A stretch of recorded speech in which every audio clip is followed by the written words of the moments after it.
ਵਾਹਿਗੁਰੂ ਵਾਹਿਗੁਰੂ ਵਾਹਿਗੁਰੂ ਵਾਹਿਗੁਰੂ।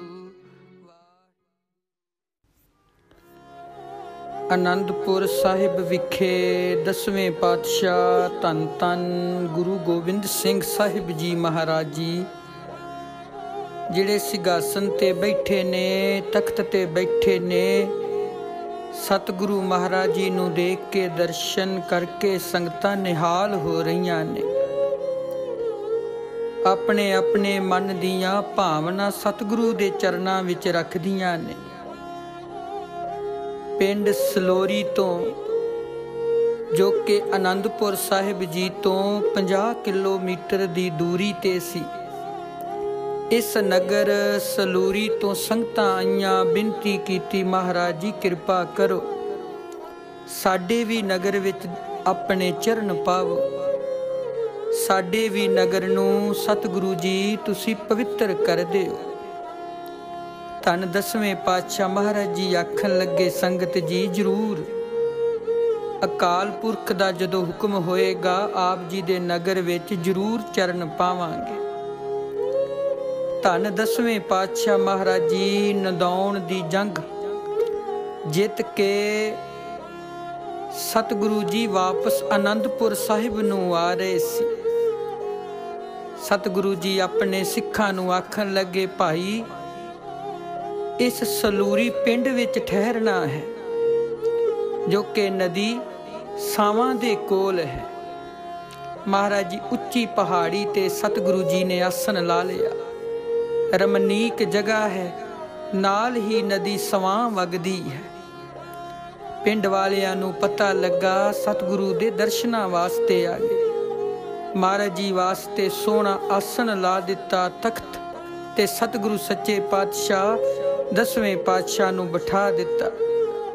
ਮਹਾਰਾਜ ਜੀ ਤਖਤ ਤੇ ਬੈਠੇ ਹੋਏ ਨੇ। ਇਸ ਹਿਮਾਚਲ ਦੀ ਧਰਤੀ ਸਲੂਰੀ ਪਿੰਡ ਨੂੰ ਸਤਿਗੁਰੂ ਨੇ ਕਰਮਾਂ ਵਾਲਾ ਬਣਾ ਦਿੱਤਾ। ਦੀਵਾਨ ਸਜ ਗਏ। ਦੀਵਾਨ ਸੱਜੇ ਤੇ ਸਿੱਖ ਸੰਗਤਾਂ ਨੂੰ ਆ ਕੇ ਇੱਕ ਮਦਾਰੀ ਵਾਲੇ ਨੇ ਬੇਨਤੀ ਕੀਤੀ, ਮਹਾਰਾਜ ਜੀਓ ਮੈਂ ਕਲੰਦਰ ਹਾਂ, ਮੇਰਾ ਸੁਨੇਹਾ ਸਤਿਗੁਰੂ ਸੱਚੇ ਪਾਤਸ਼ਾਹ ਨੂੰ ਦਿਓ ਕਿ ਮੈਂ ਰਿਸ਼ ਦਾ ਤਮਾਸ਼ਾ ਦਿਖਾਉਣਾ ਚਾਹੁੰਦਾ ਹਾਂ। ਮੈਂ ਬੜਾ ਭਾਰੀ ਇੱਕ ਰਿਸ਼ ਕਾਬੂ ਕੀਤਾ ਹੈ। ਜਾ ਕੇ ਸਿੱਖਾਂ ਨੇ 10ਵੇਂ ਪਾਤਸ਼ਾਹ ਨੂੰ ਬੇਨਤੀ ਕੀਤੀ, ਮਹਾਰਾਜ ਜੀ ਇੱਕ ਕਲੰਦਰ ਆਇਆ ਹੈ ਜਿਨੇ ਬੜਾ ਵੱਡਾ ਰਿਸ਼ ਫੜਿਆ ਹੋਇਆ ਹੈ। ਉਸਨੇ ਕਈ ਕਰਤਵ ਰਿਸ਼ ਨੂੰ ਸਿਖਾਏ ਨੇ। ਉਹ ਚਾਹੁੰਦਾ ਹੈ ਕਿ ਇਹ ਰਿਸ਼ ਸਭ ਤੋਂ ਪਹਿਲਾਂ ਆਪ ਜੀ ਦੇ ਸਾਹਮਣੇ ਆਪਣੇ ਕਰਤਵ ਵਿਖਾਏ। 10ਵੇਂ ਪਾਤਸ਼ਾਹ ਮਹਾਰਾਜ ਜੀ ਸਿੱਖ ਵੀ ਹੈਰਾਨ ਨੇ ਕਿ ਅੱਜ ਇੱਕ ਮਦਾਰੀ ਸਤਿਗੁਰੂ ਜੀ ਨੂੰ ਰਿਸ਼ ਦਾ ਤਮਾਸ਼ਾ ਦਿਖਾਉਣ ਵਾਸਤੇ ਆਇਆ ਹੈ। ਜਗਤ ਨੂੰ ਤਮਾਸ਼ਾ ਸਮਝਣ ਵਾਲਾ ਅੱਜ ਇੱਕ ਰਿਸ਼ ਦਾ ਤਮਾਸ਼ਾ ਦੇਖੇਗਾ। ਮਹਾਰਾਜ ਜੀ ਆਖਣ ਲੱਗੇ, ਹਾਂ ਜ਼ਰੂਰ ਰਿਸ਼ ਦਾ ਤਮਾਸ਼ਾ ਦੇਖਾਂਗੇ। ਉਸ ਕਲੰਦਰ ਨੂੰ ਕਹੋ ਦੀਵਾਨ ਦੀ ਸਮਾਪਤੀ ਹੁੰਦੀ ਹੈ ਤੇ ਆਪਣਾ ਰਿਸ਼ ਲੈ ਕੇ ਆ ਜਾਵੇ। ਦੀਵਾਨ ਦੀ ਸਮਾਪਤੀ ਹੋਈ। ਕਲੰਦਰ ਉਹ ਮਦਾਰੀ ਰਿਸ਼ ਲੈ ਕੇ ਸਤਿਗੁਰੂ ਜੀ ਦੇ ਸਾਹਮਣੇ ਹਾਜ਼ਰ ਹੋ ਗਿਆ। ਮਹਾਰਾਜ ਜੀ ਨੂੰ ਹੱਥ ਜੋੜ ਕੇ ਨਮਸਕਾਰ ਕੀਤੀ, ਮਹਾਰਾਜ ਜੀਓ ਇਹ ਰਿਸ਼ ਮੈਂ ਬੜੀ ਮੁਸ਼ਕਲ ਨਾਲ ਜੰਗਲ ਵਿੱਚੋਂ ਫੜਿਆ ਹੈ। ਕਈ ਇਸ ਨੂੰ ਕਰਤਵ ਦਿਖਾਏ ਨੇ, ਪਰ ਮੈਂ ਕਈ ਜਗ੍ਹਾ ਤੇ ਇਸ ਨੂੰ ਕਰਤਵ ਦਿਖਾਉਣ ਵਾਸਤੇ ਖੜਿਆ, ਇਹਨੇ ਕੋਈ ਕਰਤਵ ਨਹੀਂ ਕੀਤਾ ਹੈ। ਪਰ ਸਤਿਗੁਰੂ ਜੀ ਜਿਉਂ ਆਪ ਜੀ ਦੇ ਸਿੱਖ ਸੰਗਤਾਂ ਨੂੰ ਇਸ ਨੇ ਦੇਖਿਆ, ਆਪ ਜੀ ਦੇ ਦਰਬਾਰ ਵਿੱਚ ਆਉਣ ਨੂੰ ਇਹ ਬੜਾ ਕਾਹਲਾ ਸੀ। ਮਹਾਰਾਜ ਜੀ ਇਹਦੀਆਂ ਅੱਖਾਂ ਵਿੱਚ ਹੰਝੂ ਵਗਦੇ ਸੀ। ਅੱਜ ਪਹਿਲੀ ਵਾਰ ਇਹ ਆਪਣੇ ਕਰਤਵ ਆਪ ਜੀ ਦੇ ਸਾਹਮਣੇ ਕਰਨ ਲੱਗਾ ਹੈ। ਰਿਸ਼ ਕਈ ਨਾਚ ਨੱਚ ਰਿਹਾ ਹੈ, ਕਈ ਕਰਤਵ ਕਰ ਰਿਹਾ ਹੈ। ਕਰਤਵ ਕਰਦਿਆਂ ਕਰਦਿਆਂ ਸਾਰੀਆਂ ਸੰਗਤਾਂ ਬੜੀਆਂ ਹੱਸਦੀਆਂ ਨੇ, ਖੁਸ਼ ਹੁੰਦੀਆਂ ਨੇ। ਸਤਿਗੁਰੂ ਮਹਾਰਾਜ ਜੀ ਦੇ ਸੀਸ ਤੇ ਚੌਰ ਬਰਦਾਰੀ ਕਰਨ ਵਾਲਾ ਭਾਈ ਕੀਰਤੀਆ ਜੀ ਵੀ ਹੱਸ ਰਿਹਾ ਹੈ। ਹੱਸਦਿਆਂ ਹੱਸਦਿਆਂ 2 ਵਾਰੀ ਚੌਰ ਵੀ ਭਾਈ ਕੀਰਤੀਏ ਦੇ ਹੱਥੋਂ ਜ਼ਮੀਨ ਤੇ ਡਿੱਗ ਗਿਆ। महाराज जी ने अपने पिछे होके भाई कीर्तिए नूं देखिया कि भाई कीर्तिया बड़ा खुश है। आखन लगे सतगुरु जी भाई कीर्तिया तू ना हस। कहंदा महाराज जी सारियां संगतां हस रहीआं ने, खुश हो रहीआं ने, तुसी मैनू क्यों रोक रहे हो। महाराज जी फिर आखन लगे भाई कीर्तिया तू ना हस। ये महाराज जी दे सामने आ गया, हथ जोड़े, सतगुरु जी ये रिश तमाशा करदा है।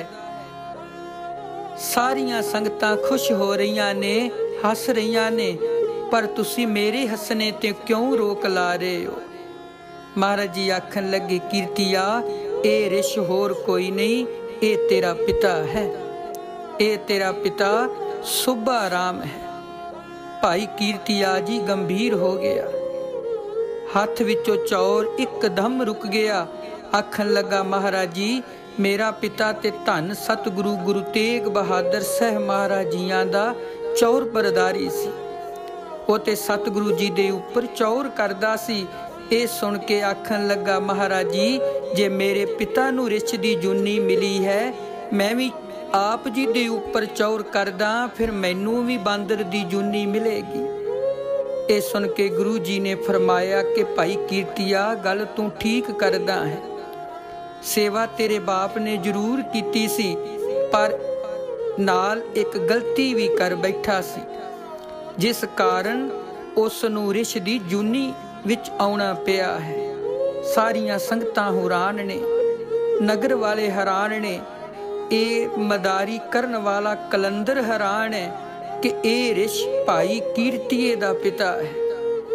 मन विच बड़ी हैरानगी पैदा होगी।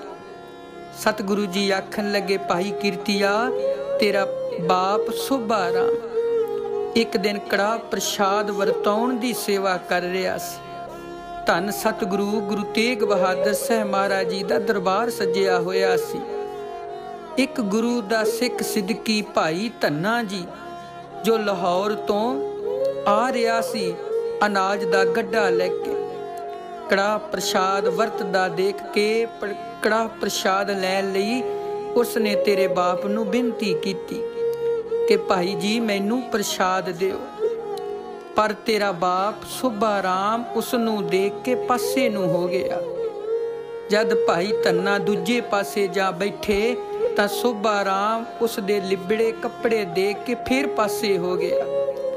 भाई धन्ना जी ने बिनती की भाई जी मेरा गड्ढा जांदा है, कृपा करो मैनू छेती प्रसाद दे दिओ। पर भाई कीर्तिया अगों तेरे पिता सुब्बा राम गुस्से नाल बोलिया परां होके बैठ जा, की तू रिछ वांग टप रिहा है, की रिछ वांग तू नच रिहा है। जदों इन्नी गल भाई धन्ने ने सुनी ते साध बचन अटलादा।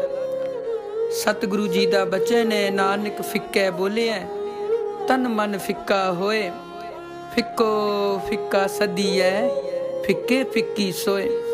फिक्का दरगे सटिए मोह थुक्का फिक्के पाए, फिक्का मूर्ख आखिए भाणा ले सजाए। कदी भी रसना तो किसे नू फिक्का ना बोलो, आ फिक्का बोलन करके तेरे पिता नू रिछ दी जूनी मिल गई। बोली काज सवार दी, बोली काज वगाड़ दी। भाई कीर्तिया तेरे पिता ने भाई धन्ना जी नू एहो जे बचन कहे, अगो जवाब दिता भाई धन्ने ने, ओ गुरसिखा मैं ते गुरु दा सिख हाँ, मैं ते गुरु तेग बहादुर साहब जी नाल प्यार करदा हाँ, पर मैं रिछ नहीं, क्योंकि तू रिछ दी जूनी विच आएगा।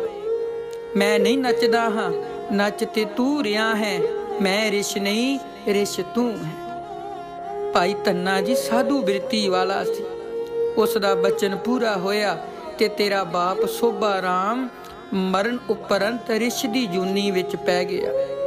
ये सुन के भाई कीर्तिए ने गुरु साहिब जी नू बेनती की, गुरु साहिब जी आप जानी जान हो, बख्शनहार हो, कृपा करो इस दी गति कर दिओ। गुरु साहिब जी ने कलंदर नू कहा भाई आ रिछ सानू मुल दे जा। कहंदा महाराज जी मैं बड़ी मुश्किल नाल इनू जंगल चों लिआंदा है, बड़ी मुश्किल नाल इनू मैं नाच सिखा रहा हाँ, ये मेरी रोजी है, ये नचदा है, लोग पैसे दिंदे ने, सतगुरु जी मेरा रुजगार किस तरह चलेगा। सतगुरु जी आखन लगे कलंदर जी आप जी नू बेअंत माया दिती जाएगी, आप जी होर आप जी रिश लै लैना। इन्ने बचन सुने ते कलंदर ने रिश सतगुरु जी नू दे दिता। सतगुरु जी ने उस समय कड़ा प्रसाद की देग तैयार करवाई, इस रिश नू छकाई ते महाराज जी ने जल दा छट्टा मारिया। ज्यों छट्टा मारिया ये रिश सतगुरु महाराज जी दे चरनां विच अपना सिर झुका के बह गया ते सरीरक चोले नू इन्ने छड़ दिता ते इहदे शरीर अंदरों सोभा राम दी आत्मा निकल के गुरु साहिब जी नू प्रणाम करके मुक्त हो गई। जे को गुर ते वेमुख होवै बिन सतगुरु मुक्त ना पावै, पावै मुक्त ना होर थैं कोई, पुछो बबेकियां जाए।